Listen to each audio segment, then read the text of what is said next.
The city of Zaporizhzhia is one of the largest administrative, industrial, and cultural centers of the south of Ukraine. In most cases, the first tourist object associated with this city is the Khortytsa National Reserve, one of the 7 wonders of Ukraine. There, you can meet the current Cossacks, who we're going to check whether there is life in the old dog yet.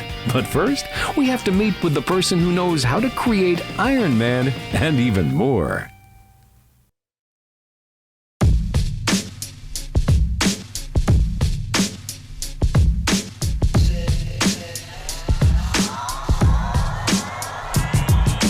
Well, we are in Zaporizhzhia factory, and it's not a chocolate factory, unfortunately.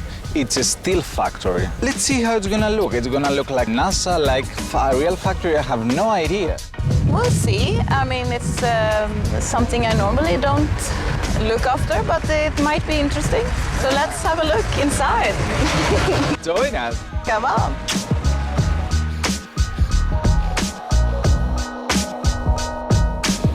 Hello. Hello, welcome in Zaporizhzhia. Nice to meet you. Thank you. Hello. Hi. Nice to meet you. Thank you so much. Well, this is the full picture of the plant. I will briefly explain how it works.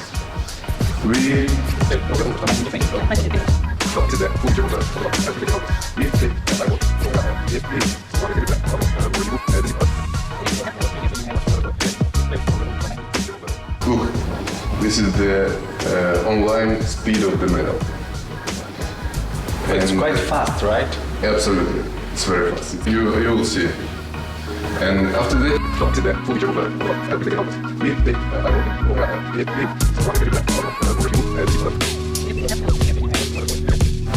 cold coils. That's it. Any questions? I feel it looks really like a professional screen with Yes. so many It's like technology. and NASA. It's like NASA, you know, like control room right here we are. But at the end, my first question is that what we put on the top of the roof and then it ends up iron. What kind of metal? What kind of metal on the roof? Yeah, what we put firstly and then we Not actually metal, it's iron ore from the earth. from the earth. Yes. Okay, and It's the first key product, and the second key product is a coke. Coke we receive from coal. Coal, we get coal, then burning in order to burn out all the Static biological and leave only carbon.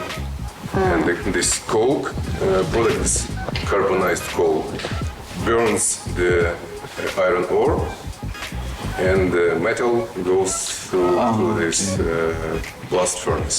and This after aggregate that is we called- take that and we product different other stuff, right?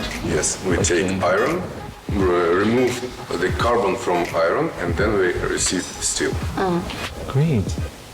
So, we are in NASA, In Houston, in Houston, Dallas, and Tehran. I would like to know again your name, please. I'm Andrei Zaporizhzhia. I'm the Director of Operational Improvements. That's a good job. It sounds really like, oh, it's really impressive. And actually, all that info that they can be seen here looks so difficult for me. What about you? Yeah, I mean, but I think you get a clear view, like when you explain, like there you have the iron and you do, so it makes it a bit easier probably to understand the process. The graphics are really cool, right? Yeah, It's quite so understandable, but It's nice, but of course I feel so small here, you know, all I've had done. So, let's go, guys, and explore more about our new NASA environment. We sound like that. it's still Follow us. yes.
definitely on how the water flows, how the fire burns, and how another people works. Yeah.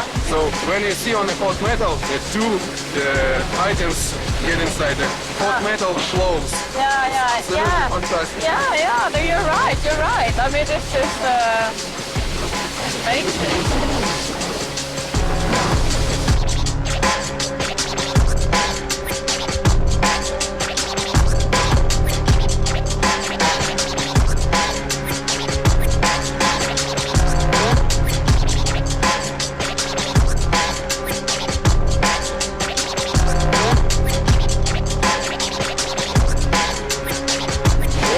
Failed spoils and pieces of equipment.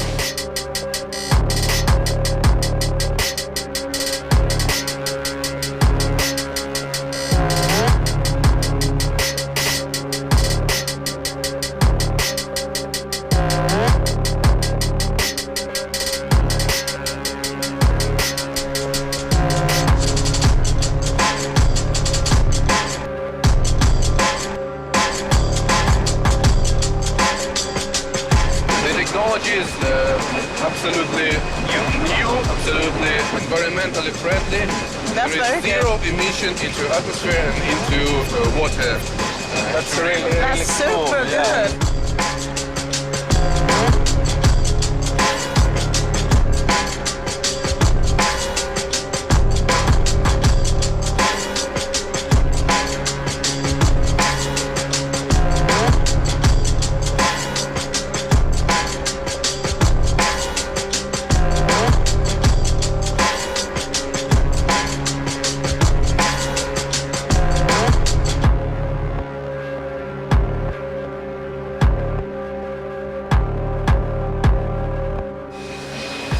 So this is the final product. This is the final product to the table. Yeah. Cool. So we saw it from the very beginning, and now we saw the final.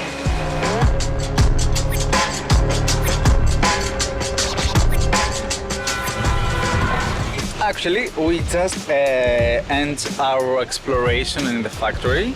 How do you feel? I think it was super cool because when we first were in the NASA room, I kind of felt like, okay, this feels like school and you're sitting and trying to understand. But when we actually saw the full process of how this iron transformed to like different stages, I thought it was super cool. Like this mass suddenly becomes steel in that fast amount of time also. It was so surreal to be in a place like that. It was like a movie scenario, you know?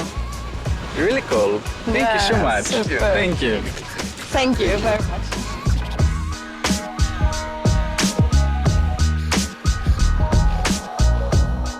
It was like, A steel factory. yeah, really interesting and different compared to all what we have seen so far, right? Yes, of course, but it was very, as I have said before, super impressive. First I was a bit like, you know, seeing the NASA room, I was like, oh, this is going to be a lecture and I'm not super excited. But when we saw the whole process, it was really cool. Yeah. Actually, for me, it looked like how factory is gonna look in the future, all that stuff. It was quite cinematic. I can agree on that because I like the mechanics, like how everything just like everything like a process there, a process there, a process there. Everything just happened and quite fast. So I'm pretty impressed by this visit. And I didn't think I would be. Me too. So, guys, keep on and let's go to explore more. Yeah. Follow us. Follow us.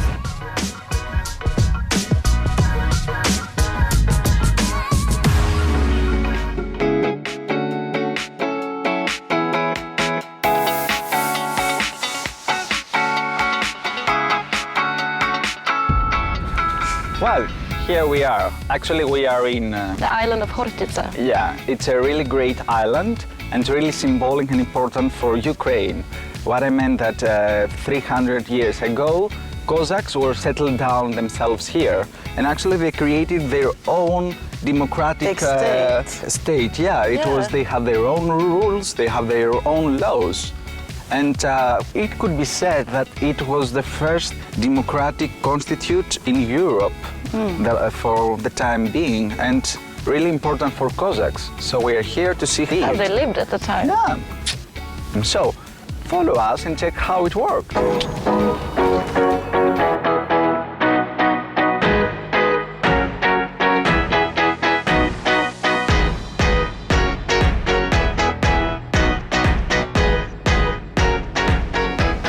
We have to say that Cossacks' life wasn't so easy.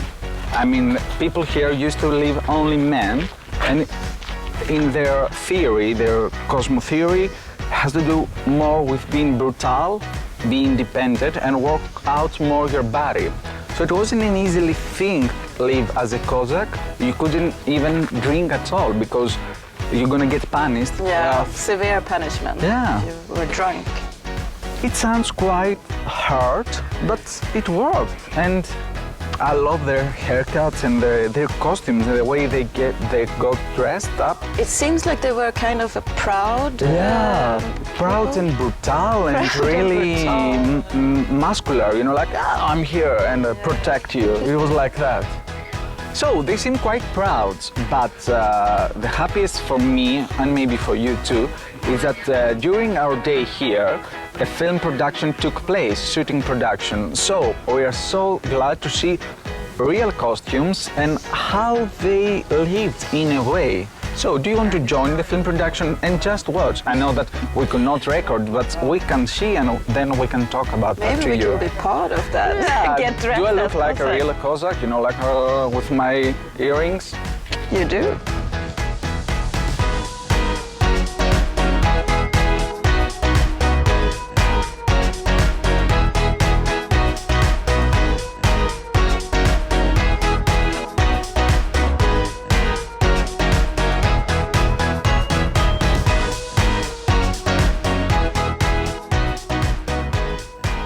Actually, it has to be said for Ukrainian people, that island is really, really, really important.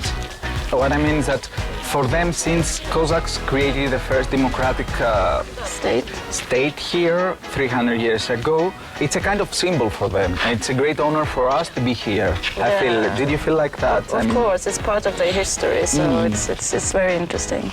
So guys, don't miss out to be here. It seems really nice and peaceful. And you're gonna see even the architecture of the buildings here are really old and really, how can I say, picturesque, you know, it's from another period. So let's go and check out our new exploration.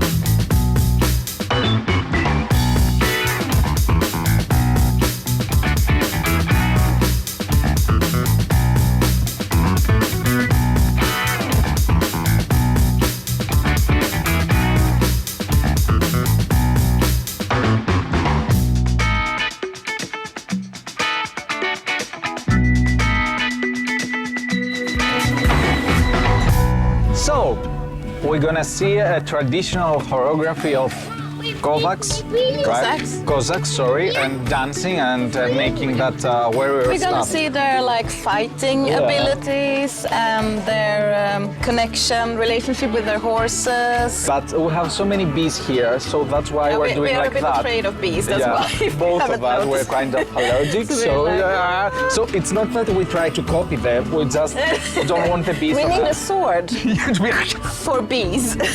So let's find out how it looks, guys. Yeah. Come on, let's join.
Шановні, а зараз наші козаки покажуть вам такий невеличкий тренувальний двобій.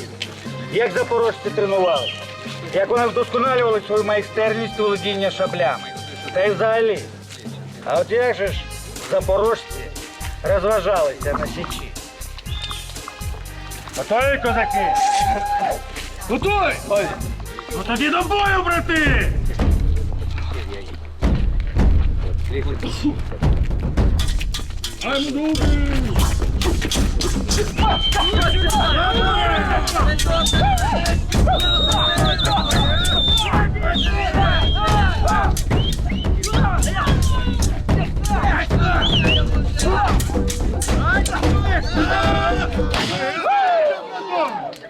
Подуріли! Молодці! Добре!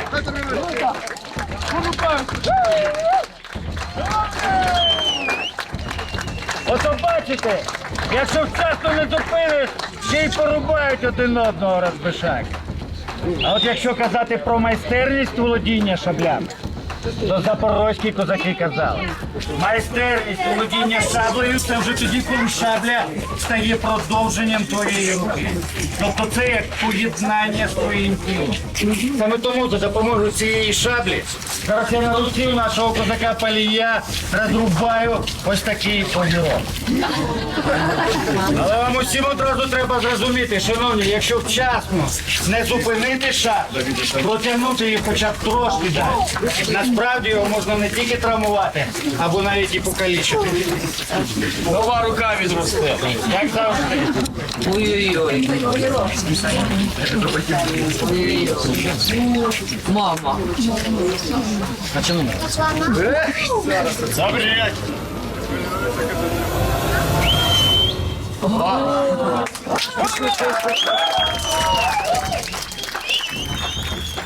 Проти натовпу вона діюча, але не діюча проти однієї людини у двобою. Чому? Ну погляньте увагу.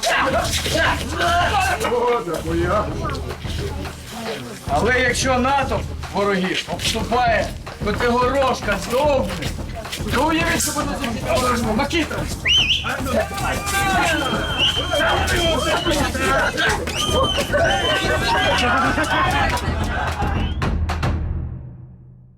Well, guys, we had this nice opportunity to see whole choreography from Kazakh people, traditional one, with planes and... Yeah, we get a taste of the fighting skills that are well known. So it was, in a humor way. yes, in a theatrical humorous way. It was really fun, and actually it seemed that they were really well educated and their body structure were really good in order to make all that warrior stuff. And as we read about that, that was their main stuff. And they have a great sense of humor, as we could see in the show. And the horses, oh my God, I mean, those They were so obedient and like they following them. They were the leaders.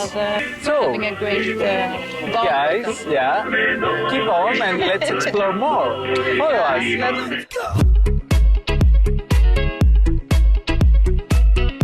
So we are outside this museum. Yeah, its name is Phaethon. It sounds Greek for me. I think it's a Greek name for sure, but I'm not sure if they're taking the name from ancient Greek mythology.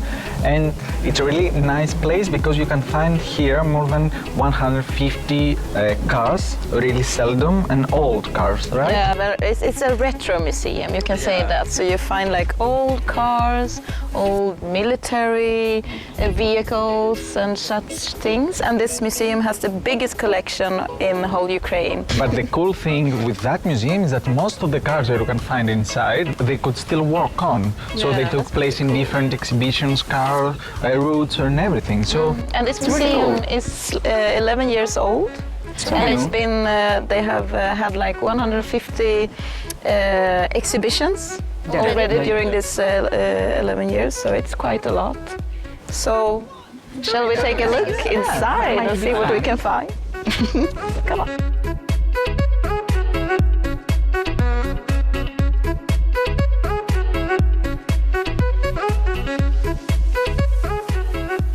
actually we're inside that museum. It looks quite exciting, and here's our guide. My name is Dimitrios. Nice to meet you. Vyacheslav. Oh, great. And My name is Vyacheslav. my name is Jana. Nice to meet you. Yeah, and he's gonna be our guide. So let's trust him and follow his path. Yeah, let's go. В этом помещении началась первая наша комната, в которой помещался музей. И все это делалось не для того, чтобы кому-то показывать, а для души, для себя. Музей разрастается, людям это нравится, люди оставляют здесь свои положительные эмоции. So nice idea. And do you own all the cars? Is that yours or is that the donations or do you buy that cars? Нет, машина это все принадлежит участнику, это автомотоклуб «Фаэтон». На сегодняшний момент у нас больше 250 единиц техники с мотором. Здесь много автомобилей разных стран, разных производителей. Германия, Франция, Англия, Советский Союз, Америка. Есть машины, которым уже за 100 лет. Очень редкий экземпляр. На его восстановление потребовалось 2,5 года. Every car, it's here like it's brand new. And you have tried a lot to do it or you took it and it was looked like so brand new from the beginning? Это кропотливый труд наших ребят. Oh, really? But it looks amazing. That's Chevrolet? Да, Chevrolet. It's my favorite brand, Chevrolet. Вот есть Астин. Это лондонское такси. Yeah, it's obvious. I can understand. Look at these cars that we're gonna follow and see the path. They look like Woodstock cars. The colors and everything look from 60s. I'm not sure about the date that they created, but it's like we are in a Woodstock film now. Yeah, really like old. Look, the colors are very... Сейчас, когда начала мода на металлик, это серый, да, машины стали больше безликие, чем они вот такие были. So nowadays, it's. Do you like that metallic color took place? No metallic color. You prefer that color, right? Дорога не должна быть скучной. Можно идти дальше туда. Еще в западе. Let's go to another hall. Вот это перед вами самый старый в Украине автомобиль, который может ездить по дорогам. Это ГАЗ-2А, 34-й год выпуска. And it used to be for war situation or an ordinary car? Нет, это обыкновенный грузовичок. Называют его полуторка, потому что грузоподъемность его 1,5 тонны. How do you find cars? I mean, all that cars, they know that you are here and people bring you here their car and you buy them, or wherever you find a car, you buy it? По-разному. У каждой машины своя история, и если на ней останавливаться, то возле каждой нужно стоять минут 20. A very long story. Each car has very long story and not the same way. Вот это вот легендарные запорожцы, которые называли горбатыми из-за формы кузова. Этот выпускался в 60-м году, этот уже в 63-м. So nice colors. Вот эта машина без пробега, это миллионный запорожец, выпущенный на Запорожском заводе. Салатный тоже, это 2-миллионный. Oh, many millions here, right? Many millions. А вот этот бежевый, он самый последний запорожец, выпущенный 15 июня 1994 года. Вот эта желтая машина, это Таврия, это проект Нью-Горби. Ее сделали здесь в Запорожье, но она в одном единственном экземпляре. I love this yellow.